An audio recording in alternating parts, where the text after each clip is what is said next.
Hi, I'm Doris with Doris Yoga Therapy, and today I want to show you a routine, a sequence. It's about low back stretches and hip stretches. So a sequence means you want it in that order. So we start like with the number one and then you follow with the other ones. You don't want to mix it up. You go 1 by 2 by 3 by 4. So the first pose for that, you can do this also always like after a walk. It's a great thing that you're stretching your low back, since when you're walking you put some pressure on your low back and your hip. And once you get home you could do that, those 5 poses. First, it's called butterfly pose. Now when you're tight in your hip, I suggest that you use the little pillow right underneath your buttocks and you're scooping forward, so you're sliding a little bit forward and the soles of the feet are together. Soles of the feet together, there's no pressure. You don't want to never go to the max, just comfortable. And you can hold on towards your ankles. When this is too much, you're backing off, totally fine. The main thing in butterfly pose is you're reaching your chest forward. You're not curling down, you're reaching your chest forward. What happens right here when you reach your chest forward, your shoulders are relaxed down, you're aiming with your torso forward, so you're not rounding your spine, you're nice and straight. Then you can relax your head and you would stay here, and I want you to do this on a timer, whatever, if it's on your on a natural timer or on your phone, either way. 1 to 3 minutes. 1 to 3 minutes. Shoulders relaxed. You can use any kind of release breaths. And so release breaths would be like a sighing out, gentle sighing out. Or horse breaths, for example.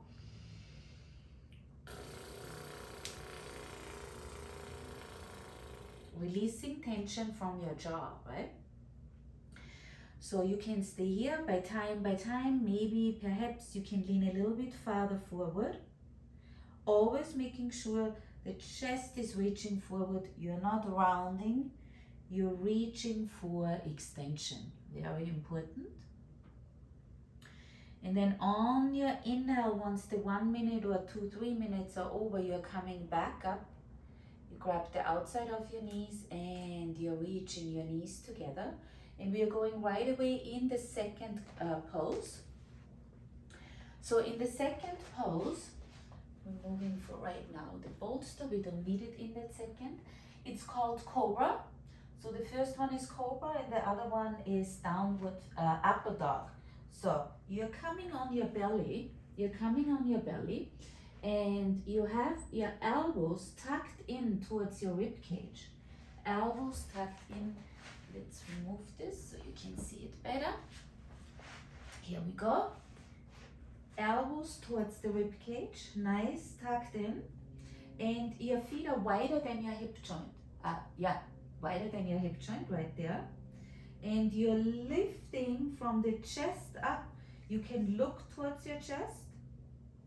Pushing equally with your lower arms down, so don't lean to one side more to the other. We are stretching here big times the lumbar spine, your low back, right? It's a major stretch, especially when you have low back pain or any issue with your hip. So you're taking here, you can stay here again like for 1 minute, 2 minutes, 3 minutes. Everything here, this is called yin poses. So every pose here we are holding longer than, it's not a flow, it's like you're holding the poses. And when you want to even have a different engagement here with, it's called upper dog. So you're bringing your hands right next towards your chest and you're pushing into your arms until your arms are straight, and then you're releasing your sit bones all the way towards the mat. Again, make sure your legs are wider than hip width. Now your shoulders are pushing back and you're looking up. Now this is not working only a back bend big times, it's also working your arms, as you can see. When you feel too weak and you're ending up here, then don't do that. Then you do Cobra. It's totally fine. Everybody has a different strength going on here. This is of course even more intensified in a back bend. And this is probably a minute is plenty here. You don't have to push too hard here. You want to make sure your hands are nicely lined up. And now once you did that 1 minute, the counter pose towards that is child's pose. And for that, we are using the bolster. You're using the bolster and we bring the bolster sideways. Your knees are together. Your knees are together. And you release your forehead all the way down. Shoulders are relaxed, all the way opening up from your upper spine, dropping it towards the side. And you definitely can stay here like 1, 2, 3 minutes. You can do also a variation. So when you did this, for example, for 1 minute, you can bring your knees apart. You move the bolster right between your thighs, and you can do the 3-way stretch, what I explained already in one of my videos. This is working also your balance. And you stay here 1 minute, then you move your head to the other side, and then another minute would be the forehead down. So you have variations with child's pose, whatever you like to do, right? Now the next pose here, it's called straddle. And straddle pose again, you can do it without the pillow or again with the pillow underneath your buttocks. It's all up to you. And main thing is you're sitting nice and straight up.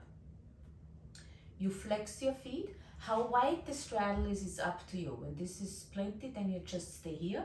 When you want to have it a little bit more open, that's fine.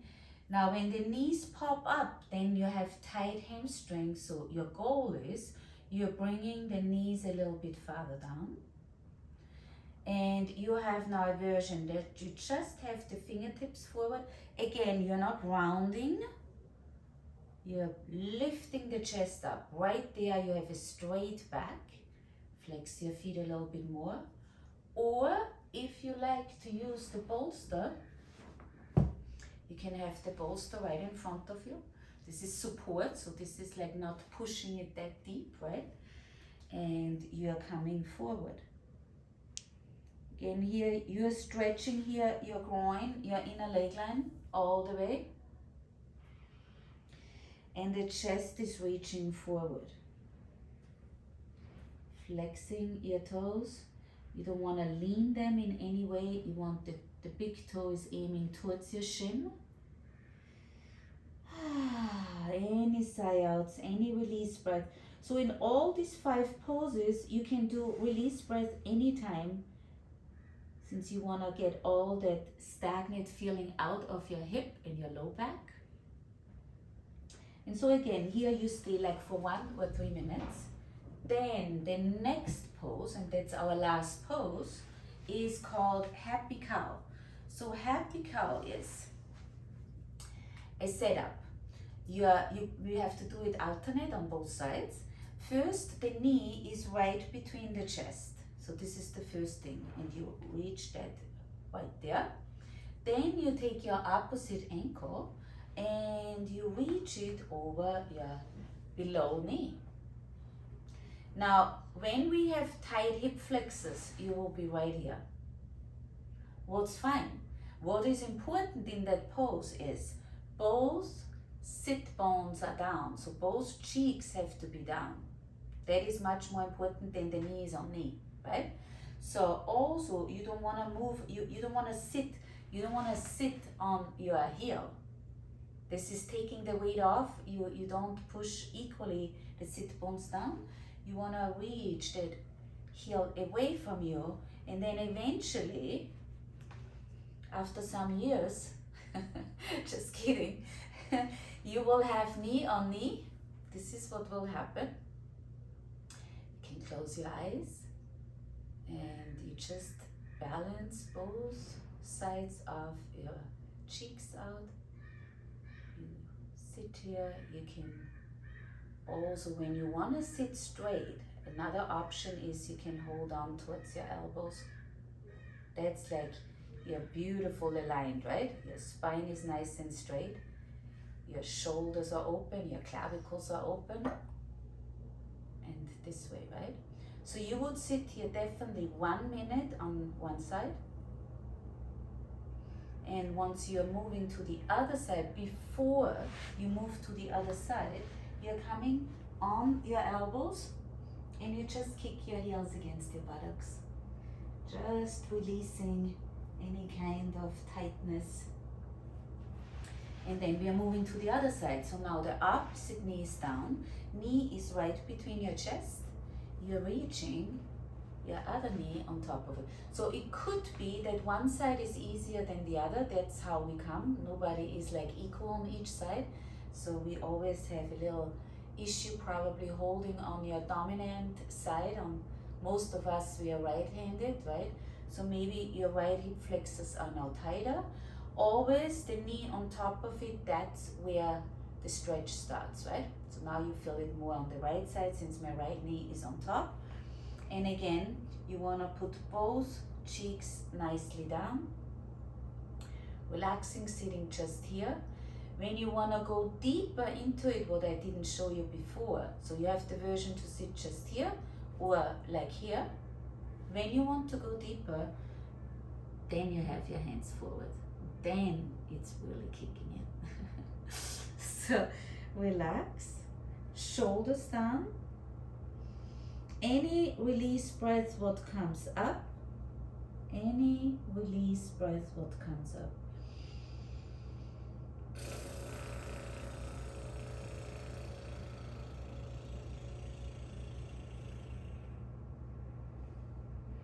Once you are equal, like 1 minute on one side, on the other side, on an inhale, you're rolling back up.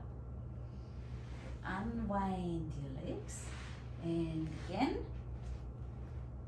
you're kicking your heels against your buttocks. So those are those 5 poses. They have to be in a sequence, one after the other, right? In order. Now you have it all done. Now you can do your resting pose. And your resting pose, so resting pose is as important that all the poses as I explained. You can do a chest opener, so you have the bolster behind you. When you really want to relax your low back, you have the pillow or the block as a headpiece. You have your knees together and your heels are pushing out. This is a very relaxing, on top of it your chest is open, so it's a chest opener. You can have your palms facing up, facing down. You want to focus on your belly breath. Or when you feel that your inner leg line is so tight, you can have the soles of the feet together. But for the passive one, what the resting pose is 5 to 10 minutes, you want to have a pillow underneath each knee, very important. Or you don't want to do that at all, you can stretch your legs out. So you have like 3 versions here after the resting, whatever resting pose you want to choose. And you put maybe some music on or some meditation. And that would be 5 to 10 minutes in that sequence. And I hope this routine will definitely help you after walks when you're tight and when you have in general tight hip flexors or low back pain. So I wish you good luck with this one. It's amazing.